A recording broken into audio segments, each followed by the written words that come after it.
All right. My name is Mitch Kominsky and general partner at Futureland Ventures, and welcome everyone to today's online discussion on AI. Our session entitled The Next Frontier, Where Does AI Go? How do we shape and innovate a future? We'll be focusing on important questions related to the advent of artificial intelligence.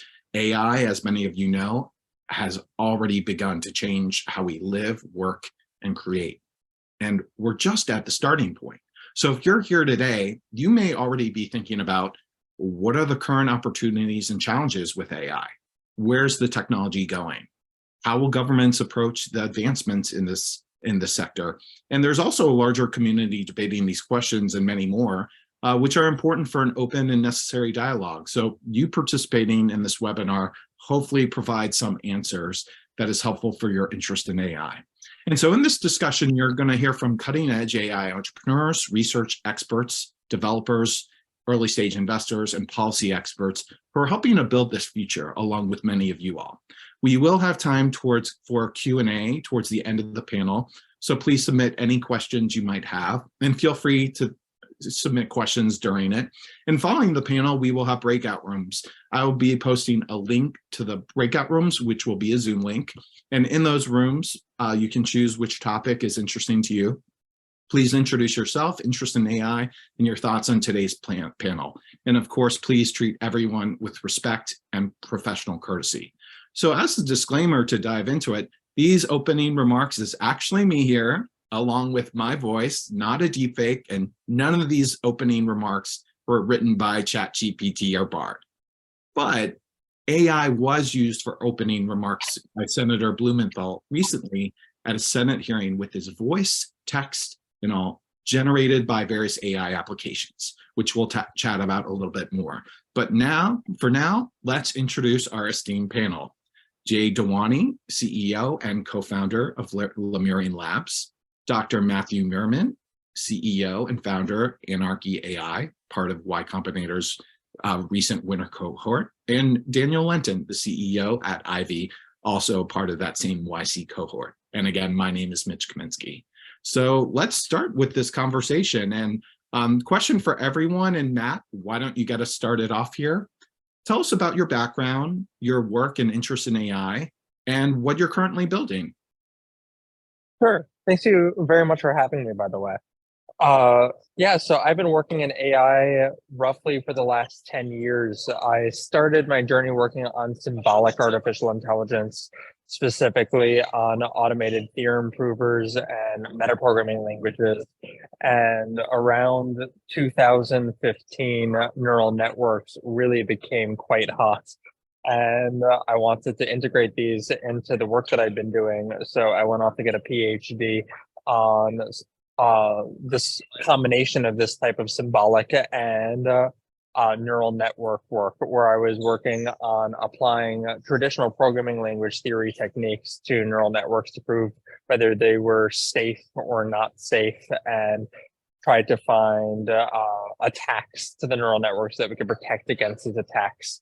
Over the course of my PhD, I developed systems for verifying neural networks that took them from these unpredictable systems that you couldn't even check if they were safe, if they were these tiny 4-neuron neural networks, all the way up to verifying hundreds of millions of neural networks.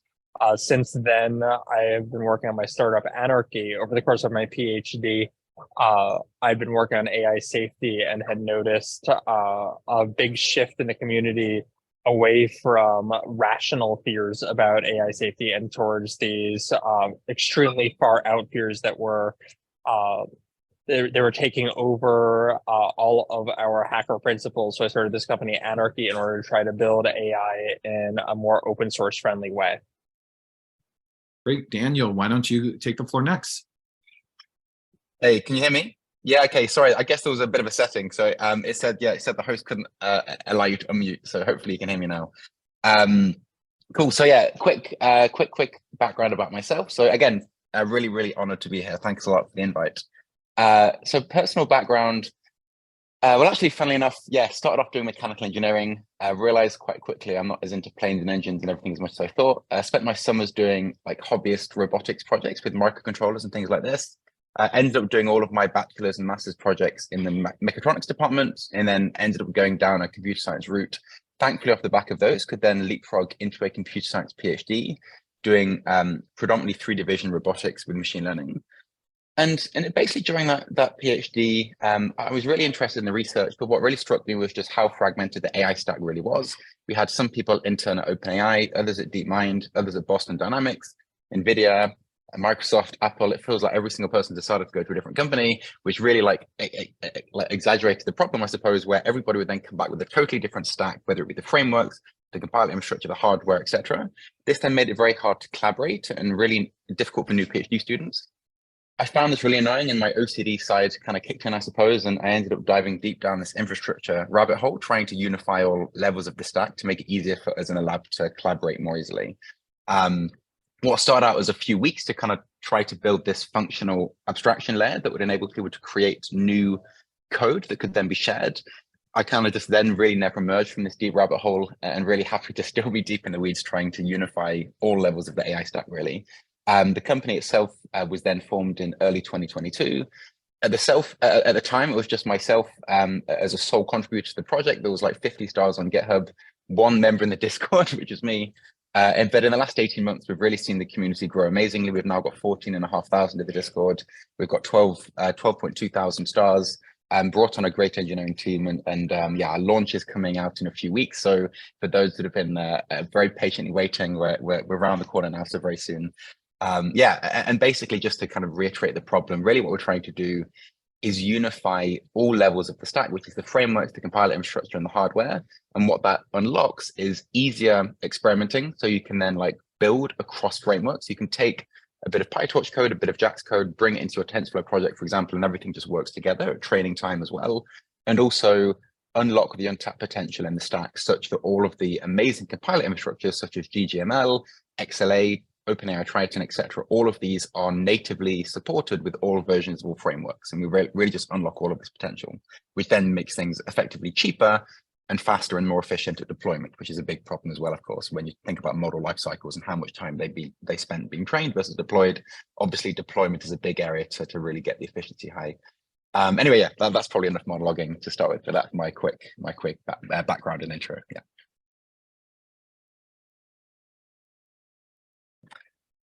So I don't know if we want to move on to the next intro, maybe. Perfect. No, thank you, Daniel. Jay, do you want to go ahead? Absolutely. Thanks for having me, Mitch. Well, my name is Jay, and I've been, weirdly enough, looking at neural networks since I was about 15 years old. And when I was looking at going to university, there was no programs on machine learning, so I decided to go and pursue math. And it just so happened at just roughly that time, AlexNet was created and deployed, and that changed most of everything as we know it. And I decided I was going to leave university to go chase down Hinton and then ask him to teach me a few things. And I've been working in the deep learning space since 2012. And I think, deployed a little over 200 different neural networks into production so far. So it gave me a different perspective into a lot of challenges.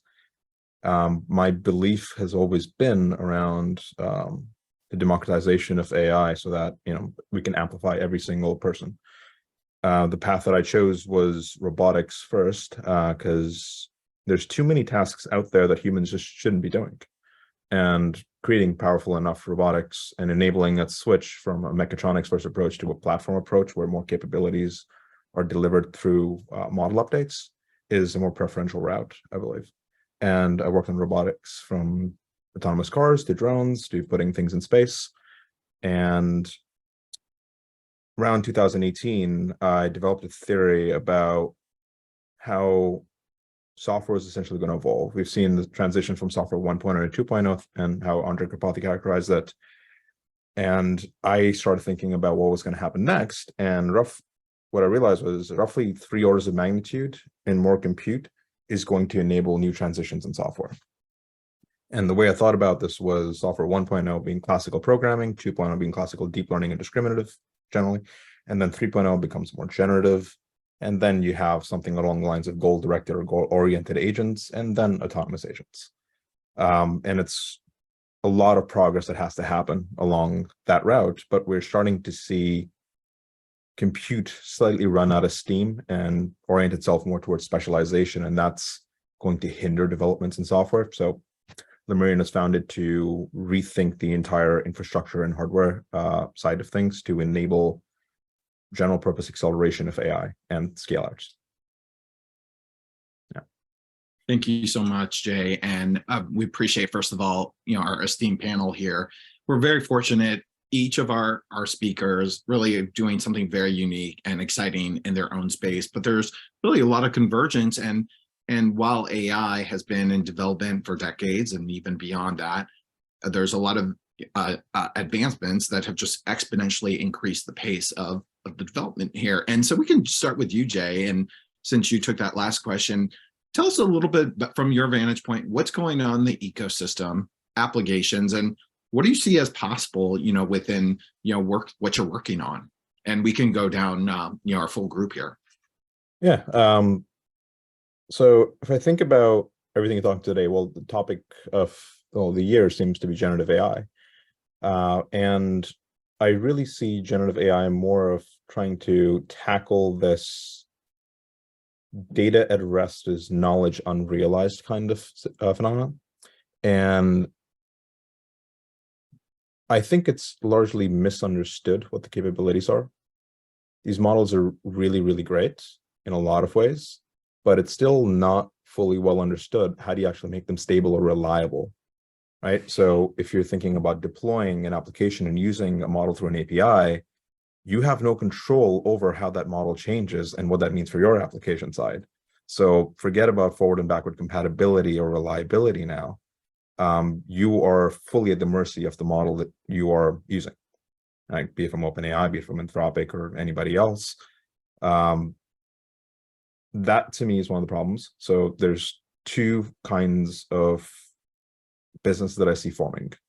One is what I refer to as a model company, and that's somebody who is essentially going to be the creator of foundation models like an OpenAI or a Cohere if they ever decide to go that route. And there's going to be people using those in building services on. But then there's the other side of which is data companies.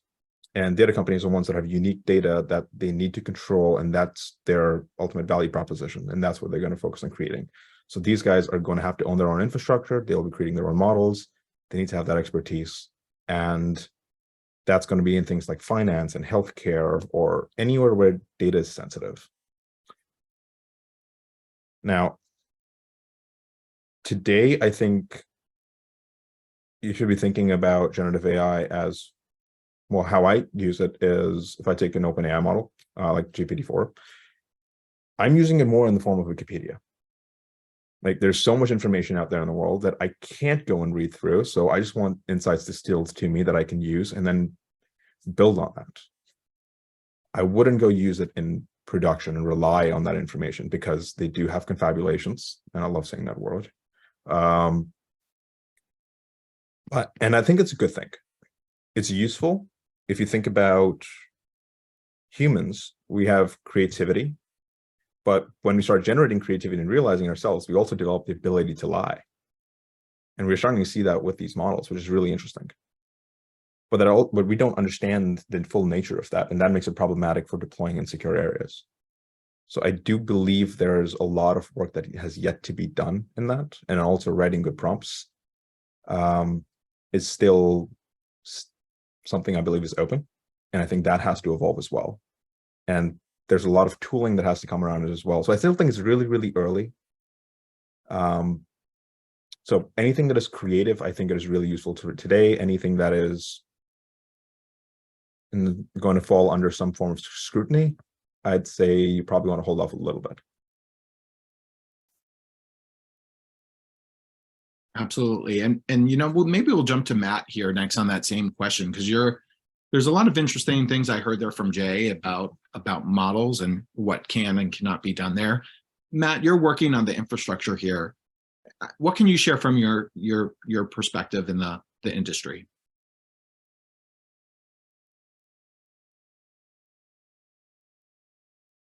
Matt, you're muted. So I agree with a lot of these points. And specifically what I see is that the larger companies building foundation models have kind of hit a wall with respect to compute and with respect to qualities of these models. In the last 4 years, like we've seen models get better, but they're starting to get incrementally better rather than a big jump between GPT-2 and GPT-3, where suddenly, it's writing nonsense to, oh, it can write Shakespeare about literally whatever we want, which from my end, I'm seeing a huge push towards making models smaller and more open source while having the same quality. And I see a lot more people working on this because it's also, it's cheaper and it's easier to do research on. And when something is easier to do research on, there ends up being a lot more research on it as a whole, which means that you have a huge number of different shops opening up and producing their own tiny models, each with different capabilities. So I think that it is very likely that we're going to, get models that are aware of their limits of their own knowledge in the future, because we no longer have to play with giant models in order to experiment with these capabilities. In terms of the actual infrastructure that's needed to support this, there's quite a bit of work that's happening on this right now that's enabling this, but it's still very early and we still see a lot of pigeonholing of the system into a few major architectures. Pretty much everybody who's building models and running models is running them on NVIDIA GPUs, which has caused great limiting in what we can do and what we can run. And, a lot of people are right now interested in extending this to, for example, AMD GPUs and FPGAs. And it's at some level, it's harder to work in because you need a lot of support from lots of different companies to build the software stack for whatever you're building. And I think this is something that's not currently being addressed.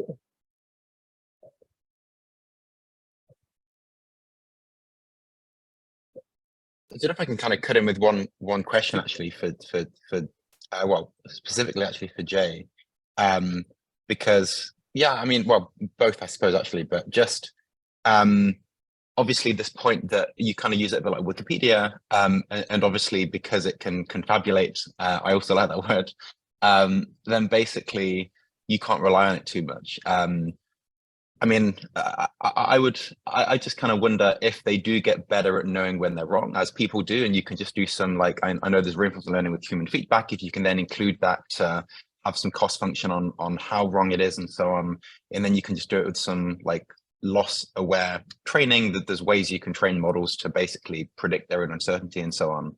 And even just things like this, because obviously humans, I mean, it's very high level what I'm saying, but obviously humans make errors. They don't know things sometimes, and also do imagine things. Obviously, it's very well known that when you ask somebody what they saw at a crime scene or something, they can easily hallucinate without knowing about it. So we're kind of in the loop of a lot of complex systems with very imperfect knowledge retention and the propensity to, be confident about incorrect information. And we get by in lots of roles. We try to get by in lots of important decision-making roles with some assumption that we know what we're talking about. I guess like, yeah, like, do you see this as being like something that is not going to happen in the next decade, where like, let's assume that they do get stronger. Let's assume that the hardware is able to break through some of the current barriers like data, bandwidth and so on, so that we can continue to see some kind of Moore's law expansion in GPUs and so on, and some of the technological barriers are overcome. I know there's a GPU shortage right now, but let's assume that is a bit more short term. Yeah, I mean, is it completely out of the question in your mind that we're going to have AI that is basically as trustworthy as a person to become more than a prompt for Wikipedia, or do you think that's really not going to happen anytime soon? All right, that was a lot. So I'm going to try and break Yeah, it sorry. So I'm going to address the first part, which is at least how I understood it from the Moore's law perspective. So we're we've seen a decline in Moore's law. It's slowed down. Right now, Moore's law is roughly doubling every 12 years as it currently stands, because there's limitations on gate length and their shrinkage. Although I refer to more, not CPU. I know CPU's Moore's law is totally tailing off. I guess no, I'm kind of referring to. Yeah, so even in GPUs, right? So the path right now, if you actually look at a GPU, NVIDIA is, said they've given 1,000x in the last 10 years. About 75 to 80% of that was actually from specializing parts of the architecture to run certain things really well, and then reducing the amount of precision in their number systems, right? They went from FP32 down to FP8 and exporting sparsity because they have to. There's a limitation on how big of a chip you can build. It's the reticle limit, it's roughly 800 square millimeters. And then you also have to think about the scaling of logic and memory, and they differ by quite a bit. It's easier to scale logic, not as easy to scale memory. So memory becomes the bottleneck then. And GPUs, the way they're designed is they are really, really great at divide and conquer. So that's really inherent to the graphics paradigm. So you have an embarrassing and parallel workload that you can break out to the point where a thread does a simple kind of operation on a single pixel, and that shows up on the screen. But now you think about AI workloads, you have a lot of communication in them, and you have all these different kinds of operators that are not natural to the GPU computing paradigm or the general SIMD computing paradigm. And it also happens that it's provably the worst case of computing, SIMD. It also makes compilation very hard. And that compilation across architecture is really hard. And that's been an open problem for the last 20 years. Now, there are better computing paradigms out there. That's partly what we are exploring at Lemurian. And we've got a lot of stuff that is really exciting there that we'll be sharing later in this year. But to the second part of your question, do I see a place in the next 10 years where models do start becoming more reliable? Yes, it's sort of the curse of being an entrepreneur that you're optimistic about things, right? And I wouldn't still be in this field if I didn't believe there was some headroom there. Now, I do see a limitation on size today. That's partly because the amount of cost and the amount of power that you can have. Data centers are fundamentally power limited, and you can only get so much compute before it starts to become problematic. But more importantly, there's a limitation on the amount of good data you can find to actually train a model. So if you look at the way LLMs are trained today, you have roughly a 4-stage process. You pre-train a model on a bunch of okay data. You have good data that you use to help fine-tune it a little bit. Then you give prompts of, you fine-tune it with a prompt and a response, and then you use RLHF. So the RLHF part, I think there's a better path there, because too much RLHF creates a lot of issues in terms of how you can use the model well. And something we're seeing today, for example, if I were to take Llama and I was to put in a prompt like, how do I kill this process? It would assume that I mean kill very literally, so it's not going to give me an answer. And that's just bad UX. And those are things like we need to overcome. And I do think I'm pretty hopeful that transformers are not the last model we make. Like if I think about it from, say, the perspective of cellular automata, every neural network can be created from a very simple set of rules. In this case, there's the map model, reduction, a nonlinearity, and I can chain these up in a certain sequence, and now I can explore many possible state spaces. Now, if I look at the evolution of neural networks and how they're going, the path that seems the most promising is something that is modular. So you have something like a mixture of experts to a degree. You have the general case of a map model that has to stay there because it's the only way you can train a model. And you want to be able to scale it up so it can, to some degree, saturate computing. That'll be the most efficient kind of model. And that'll also allow you to scale it up more and leverage how computers are designed right now. And I think that's going to lead to something along the lines of where you have, let's say, a world model. This could be a statistical physics kind of thing. You will have a generative component to it to think about planning a few sequences or steps ahead.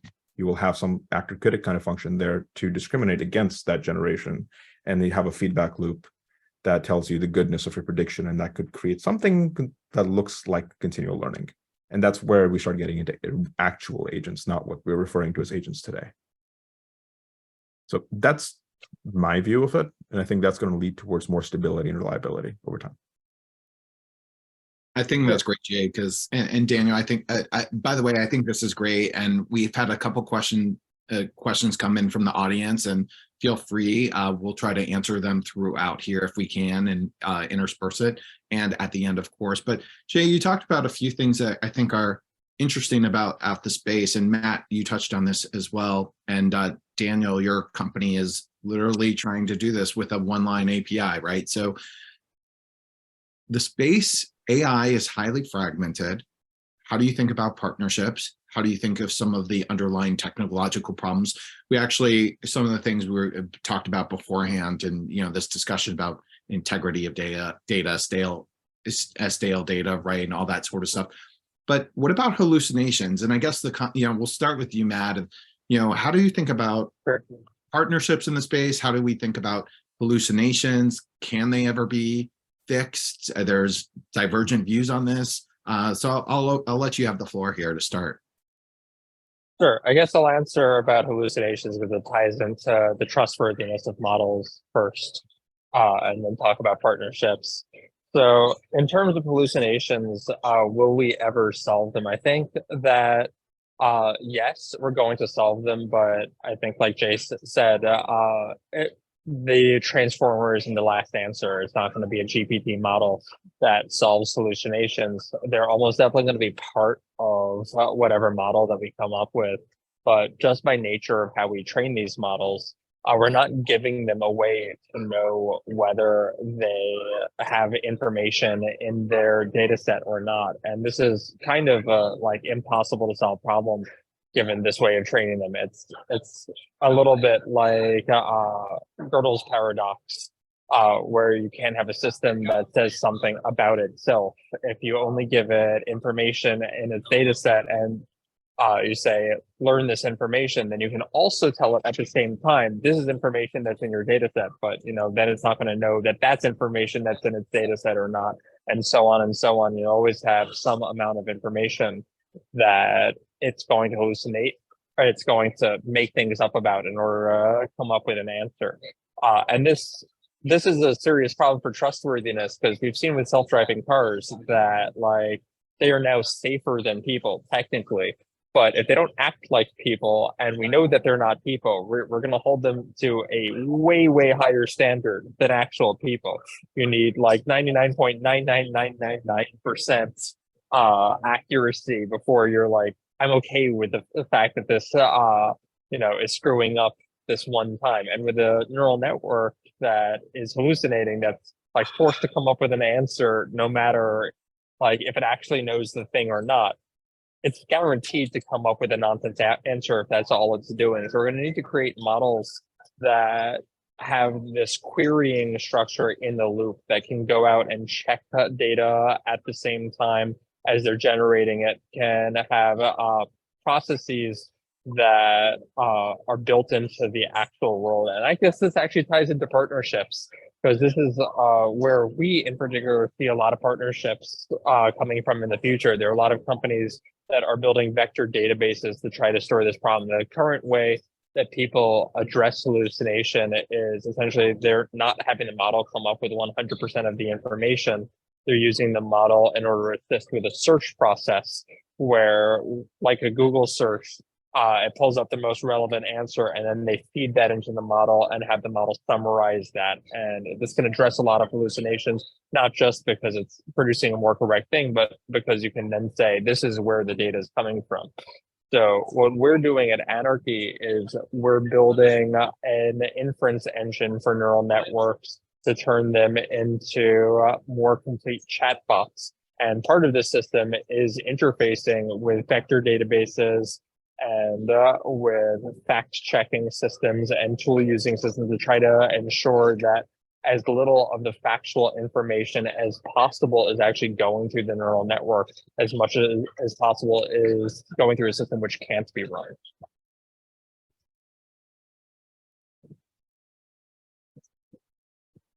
That's great, Matt. And Daniel, do you want to take the question next?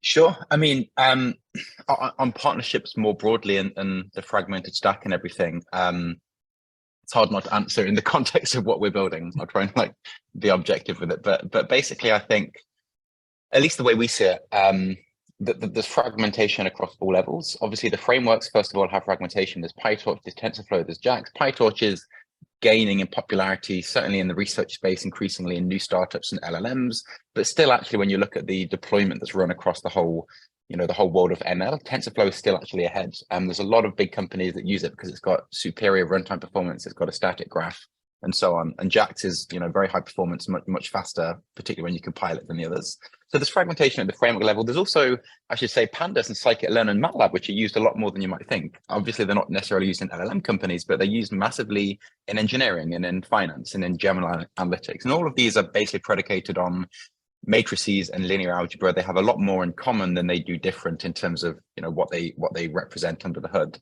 So there's deep fragment, and there's Julia, and actually this is one of the questions from the audience. There's Julia and Flux and so on. So there's fragmentation at the level of the frameworks. There's then fragmentation at the level of the compile infrastructure. Lots of amazing things like XLA from Google, MLIR predicated at Google. Now, obviously, Modular doing amazing work here with Mojo and so on. There's then OpenAI Triton, which brings kernel, like CUDA kernel programming to the high level language, similar to what Mojo is doing in a way. And many others. There's obviously Apache TVM and OctoML, and there's, the list goes on.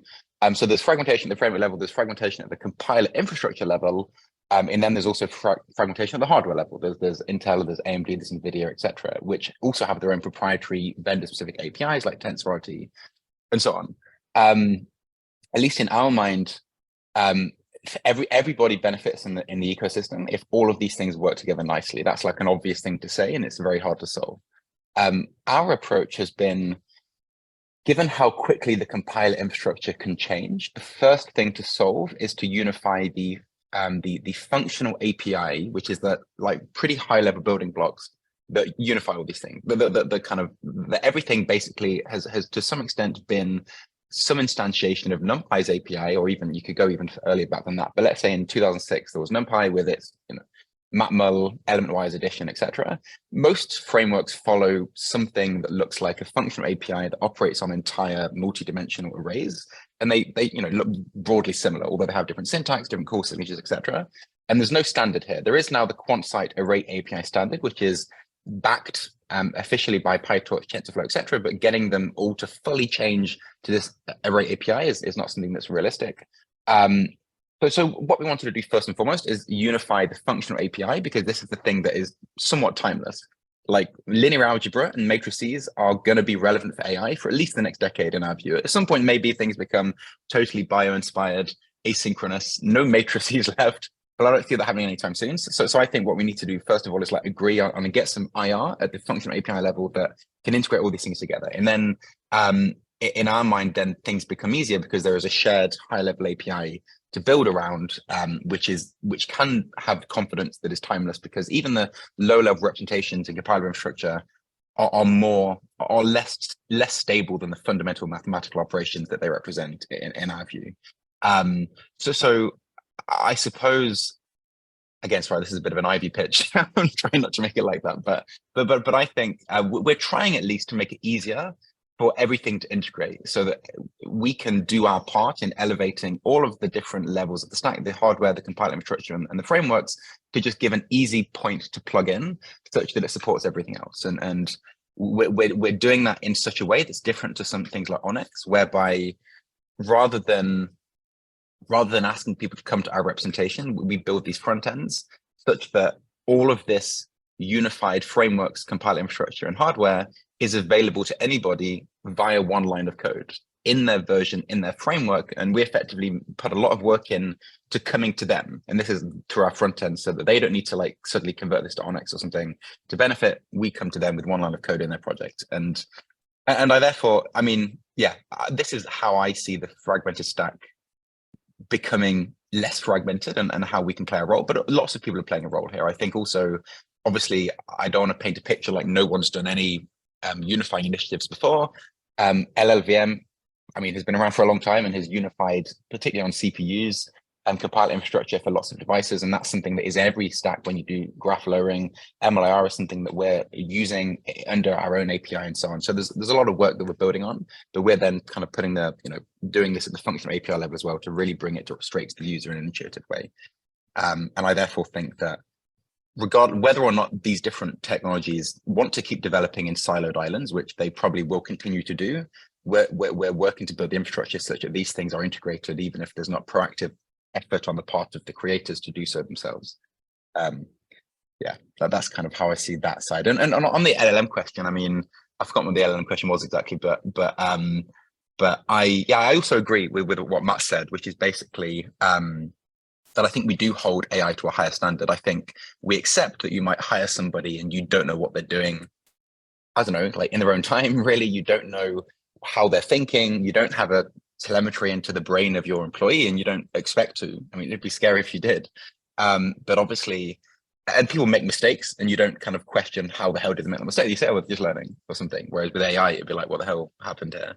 I don't know if that's a good thing or not, because I think it might mean that we are slower to take up like better productivity or utilization than we could do. I'm not sure if we should hold AI to such a higher standard, but I also understand the temptation and the inclination to do so, because it is something that we can't empathize what it's like to be an AI. I mean, we don't want to get into the philosophy, but I think you kind of you forgive human errors because you know how and why you're susceptible to them to yourself. If you don't know how and why an AI has made a mistake, then I guess you're a bit less likely to trust that it's not malicious or something. So anyway, it's that's the end of my monologue for now, I think. Jay, do you have any thoughts on that, or I'm happy to dive in the next? Well, if you want AI that's purely reliable, I mean, simple in transformers, just turn on the temperature 0 and it just keeps generating the same result, right? But that's just not interesting. You want it to be able to explore, you want to be able to write prompts, and you are essentially prompting, because each attention head inside of a transformer has a state space that it's exploring and looking at and reading from. So you want to be able to guide that process to a degree so you can access the right set of information that will generate what you're looking for. And that takes skill. So you can look at prompting as a new way of programming, and then look at the transformer as a computer, which, it's a pretty fun way of thinking about it. But I also think at the same time, if AI just does get to the point where it's reliable and you can grok it and understand it, it's no longer AI, it's just engineering. And that kind of takes the magic away from it. So, I mean, there's still a lot that has to get figured out. But that's just my 2 cents. Absolutely. And I think that's really great. We're going to take questions in just a couple minutes here, and then we'll go to our breakout rooms. And that's one thing, I have put the link to the networking rooms in the chat for everyone. So before we close out here, make sure to copy and paste that. Quick, friendly reminder for that. And before we get into some of the Q&A here, and I noticed a couple people had their hands up, and we've got some questions as well. One of I think the fascinating parts of this, a lot of the bigger, larger entities, right? The OpenAIs, the Anthropics, they're going to Congress, they're testifying, they're getting involved in the policy here. And there's really a lot of important questions: ethics, safety, open source versus closed, right? But, I think there's a couple interesting things as startups. I've always been of the view that wherever you are in a space, if there's going to be rules coming, should be involved in the dialogue, but everyone has a different perspective. But I think, there's fascinating things. Sam Altman testified that he believes a new agency should be created in the US. There's also existing guidelines already that give authority. For example, the FTC has authority on misinformation and deceptive practices. So some of the scams of the grandchild or grandparent scam that had been going around, they have authority to regulate that. There's international standard bodies. I've worked on smart cities for a long time, get IEEE, a number of other folks involved. But at the end of the day, this is a complex puzzle. There's lots of pieces. And these regulators and folks advocating and shaping them, they're going to be trying to, of course, everyone has a different alignment, right? And their goals.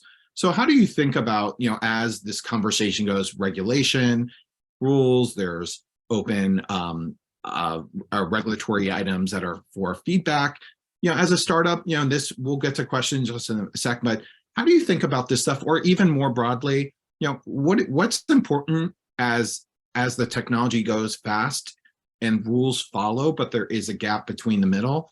As innovators and startup founders, how do you think about that? And, even if it's not even if you're focused on building.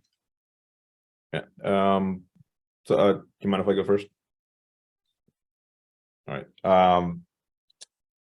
I think there's too much talk about and too much exaggeration around the fear aspect of these neural networks. And that is leading people to make hasty decisions. So the thing that I think needs to get controlled is how data is used and what kind of data is used.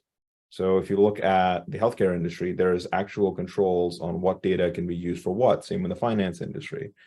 And right now, creating a new body that regulates AI and its use could possibly have the same effect as, what happened with nuclear.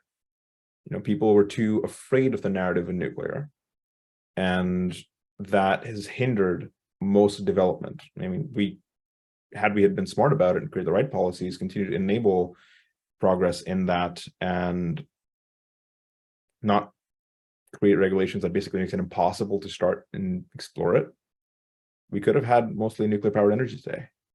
And it's not as risky as people seem to think. There's really good guidelines that could be created, right? And we need to have the same kind of thinking when it comes to AI. It's not a doomsday scenario. I do see AI very much as a human amplifier, but there do have to be some form of control as to how we are building it and where we're deploying it. So the most risky part that I see is misinformation. Now, if you've ever interacted with one of the models that has not gone through RLHF or some form of fine-tuning, they're scary things to talk to, like really, really scary. And that's what they do have to get controlled. They have to be tested. But I don't think we should rush into regulations yet.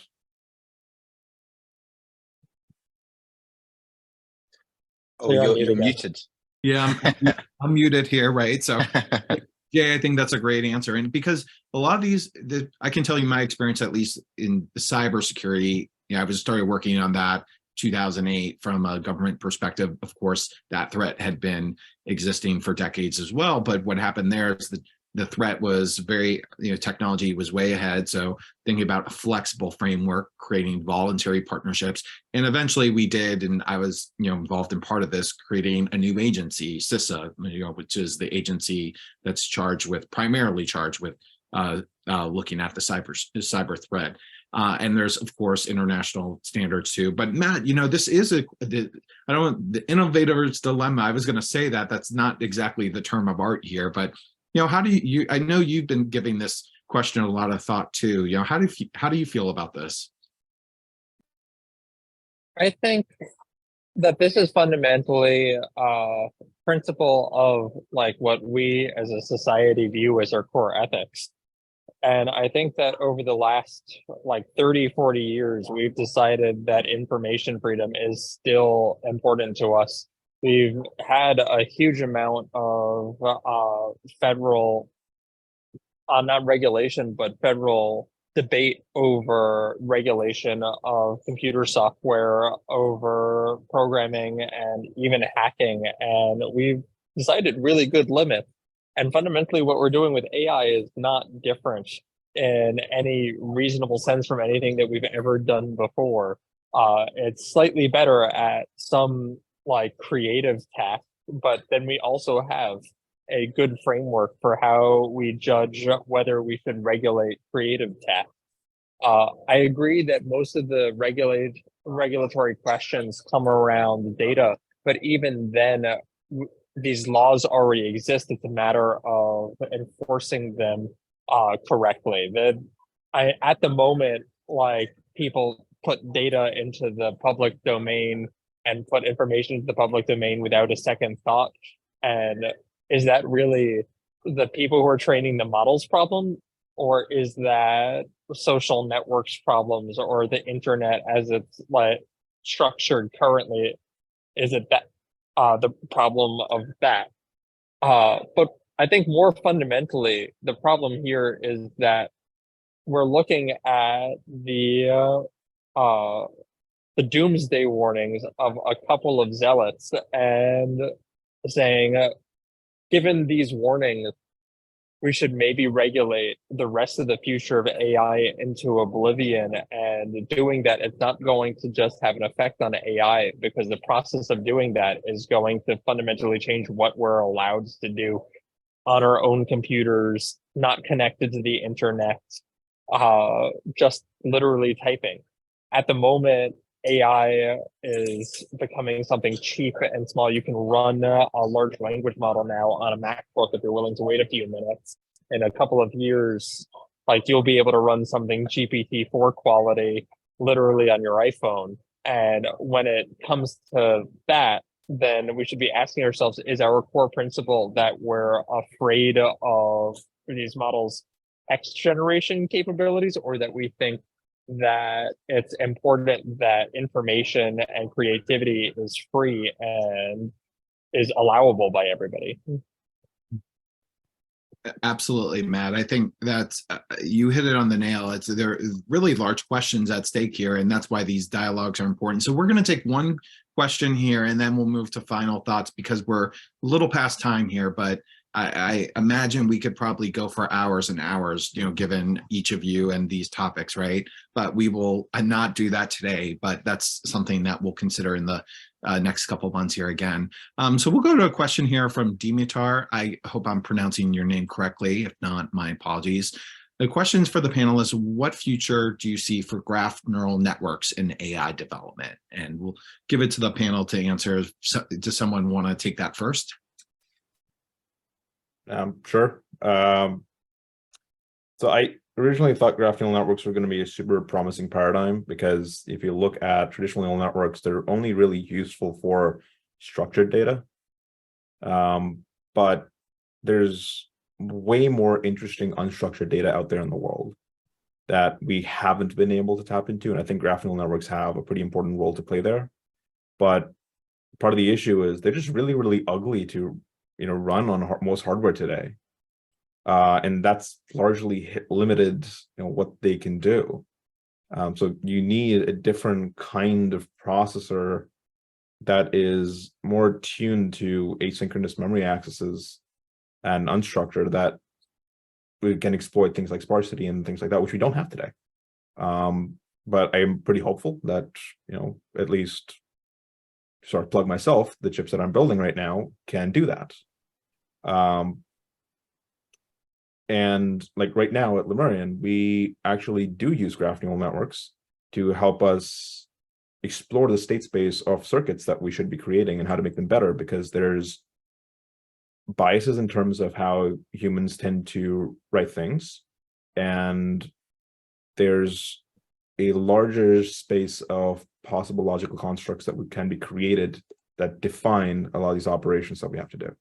And we do explore those kinds of things. And if you look at some of the larger social networks and recommender system companies, they also explore graph neural networks. So they are in use, and I think they have a role to play, but they may not be as front-facing as some of the more structured models.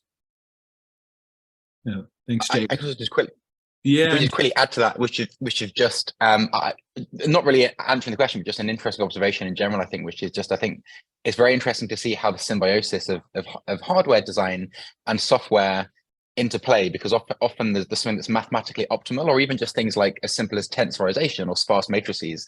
Often it's much more runtime efficient to just do things with a dense matrix than it is to do tensor decomposition, whereas mathematically there's less arithmetic intensity with a compressed matrix. But sometimes the hardware just doesn't have the algorithms in place to do these like sparse asynchronous things. So I also think often what happens is algorithms lead the way and then hardware catches up. But often the reverse happens as well, where hardware sets the scene, and what you then end up getting your paper accepted for is how fast it is at runtime. So these two things are interrelated, and I think in a way it would be good if research also just considered the mathematics, the fundamental mathematics of how good a model is, such that then we can like increasingly pave the way for hardware that can then unlock the potential there, rather than just overfitting to the current hardware. Because there's a danger that the two things like, you know, co-align so strongly that they find themselves in a local minima without any, you know, it's kind of what happened with AI research before GPUs unlock things. We need to just be constantly aware that the mathematical fundamentals mean something, and if hardware is created to exploit them, it's significant. I think we should be aware of that all the time. Just to comment on that, if you look at the history of computing, right? So CPUs came first, really, and we created programming languages and compilers, everything given the construct of the one-element paradigm. We carried that forward, and then we started running out of steam with single-core computing, created multi-core parallel computers, and it took software 10 years to catch up, right? So hardware influenced a lot of the stuff that happened in software, but what happened in deep learning was software managed to run ahead, now hardware's playing catch-up. But most of the models that we created were based on what GPUs could do well, right? So convolutions ran well because they could exploit the properties of a GPU. Then transformers also created because RNNs could not capture a lot of what a GPU did well and tried to parallelize that. And now we're starting to see specialization happen, which is limiting the direction of software evolution, which is a bad thing. And we need to still do general purpose. That's part of what we're trying to address. But fundamentally, there is an interplay. Software influences where hardware goes, and then hardware has to come up and meet it. But there are trade-offs that have to be made in terms of performance and efficiency and how you get that. Sometimes the path just is you have to specialize because it's an ugly operator that you can't just generally create. And that's why dense matrices tend to always win out. And once you do have hardware, hardware will always influence where software is going to go, you know, how it's going to evolve. So there is always going to be an interplay. There's no escaping it. Yeah. Just like being aware of that and trying to avoid the risk where it limits what can be explored and researched, I suppose. It's also an interesting question. Where would AI be if it wasn't for the gaming industry? I wonder if like there would have been enough economic incentive to create GPUs as a response to research on neural networks or something. But we had HPC kind of computers way before GPUs, and people were working on them, right? So it's not that we would not. But I guess. Yeah, I guess it just wasn't maybe so affordable for research. I mean, obviously, like the AlexNet wave and everything was partly enabled with the affordable GPUs to do these things. But yeah, I don't know. Maybe you know more of this. But it was more being able to program and scale out GPUs efficiently than having.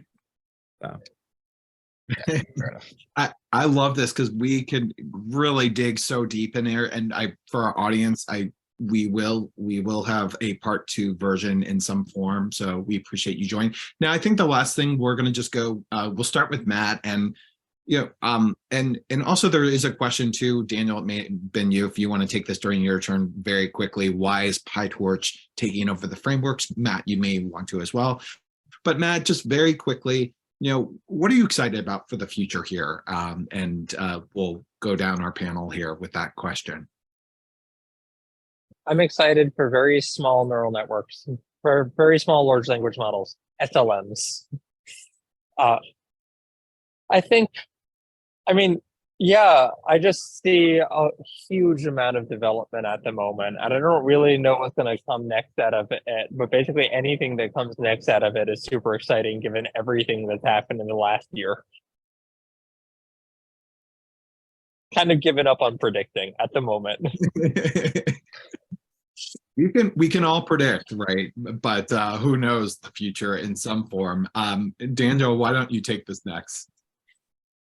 I find it exciting and both scary. I think it's just like, let's say, like scratching a curiosity itch a little bit. But if I mean, I know maybe this is a bit hyperbolic or something, but I think the prospect of like something that approaches general superintelligence in our lifetime is kind of completely unprecedented. It's almost like biblical or something to have this like oracle that you can query, and it becomes more than just a prompt for Wikipedia. You can literally kind of, it's an expert in everything in terms of like giving advice and things. I think it's a bit scary where people could have their own personal kind of, their own personal I don't know what it would be, but I don't want to get too kind of religious with it. But it's kind of unprecedented what it means if there's some like genuine all-knowing oracle that you can kind of query with things is kind of scary and exciting, and that's very interesting.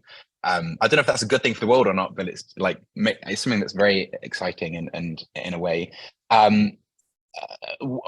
more concretely, I'm actually particularly excited about scientific discovery as well, though I think it's less about the LLMs and all this kind of generative AI stuff. I think things like AlphaFold, I think biology is going to see a huge continued revolution under AI, and I think that's amazing. What that's going to mean for health and longevity and so on, it is what actually excites me the most, like more concretely than just the abstract, like AGI, thinking. And then in terms of the PyTorch question, I actually answered it in line as well. But I can kind of recap on that. So, I mean, almost reading what I wrote. So yeah, obviously PyTorch is fully dynamic, which was much nicer than what TensorFlow 1 had at the time. I think TensorFlow then very quickly tried to catch up with TensorFlow 2 with its eager mode, but I think it arrived too late. And also the eager mode was very, very slow in TensorFlow 1. You had to step through a ton of Python code because as soon as you're doing things eagerly, you're at the mercy of the global interpreter lock in Python. And TensorFlow 1 was never built for eager mode. It was built for building these symbolic graphs. And I also think that the emergence of LLMs accelerated that because LLMs are incredibly dynamic by nature. You need dynamism, which couldn't easily be captured by all of the graphs in TensorFlow 1. So I think just the plug and play nature of PyTorch and the fact that dynamism became increasingly important in network designs all proliferated there. And I also think that things often come from research and then branch out into industry. So if a lot of the cutting edge AI models are being written in PyTorch, it's only a matter of time until industry starts to kind of, pick those off the shelf and start to adopt PyTorch. So I also don't want to overstate it. I also don't want to say that it's not like TensorFlow is not used. It still is used, and it does still have better deployment infrastructure, particularly with TF Lite and running on many devices. And it has a really important place. And so does JAX. But PyTorch, I think, has, let's say, won in the research space and startup space around LLMs for these reasons, I would say. Yeah. Anyway, yeah. And I guess Jay, maybe last, was it? Sure. So the thing that I find most exciting and really hopeful for is if we're successful in Lemurian, we release our chip, we're essentially going to be able to commoditize exascale computing so that every single company can essentially become an AI company and have their own supercomputer for training and owning their own models. And I think that's going to be pretty exciting because I don't really feel good about a world where only 5 companies have the ability and the compute to train models and own everything. It's better when there's more people in the field able to build a lot of this and essentially own their own destinies. I think that's going to be pretty exciting, and that's going to lead more creativity and more innovation on the model side as well, bringing more ideas to the field.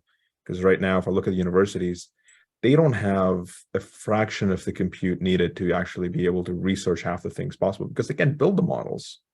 They don't have access to all the latest and greatest things. So I think I'm pretty excited about that feature. Absolutely. And we're excited to have you guys here who are building it, which is, we're very fortunate to really dig into these issues. And this has been fantastic. So Dan, Matt, Jay, thank you all so much for participating. This was incredibly informative discussion. And I think you all were pretty entertaining too in our modern world of trying to capture minds when we're only looking at our phones, and they're going to be laden with AI and making it even more challenging, of course. That's its own question, probably a webinar on its own topic but thank you all so much, and really appreciate it. And I know we're in a virtual room here, but if folks want to do their virtual hand clap or on your own, but thank you all very much, and we appreciate the wisdom and the expertise that you are sharing with us. And now we will be moving to the next portion of the event, which will be a quick networking and breakout rooms. So as I mentioned before, the rooms are separated into different topics. You can choose which dialogue you'd like to interested, move back and forth to the other. We'll have it open for about at least 15-20 minutes, and we'll probably do more of this as well. And feedback is always welcome here for the event. So thank you very much for joining this discussion. Thank you again to our fantastic panelists. We appreciate it. And this concludes our session, our AI webinar for today. So thank you very much. Thanks for having Thank me. you for having us. Thanks for having me.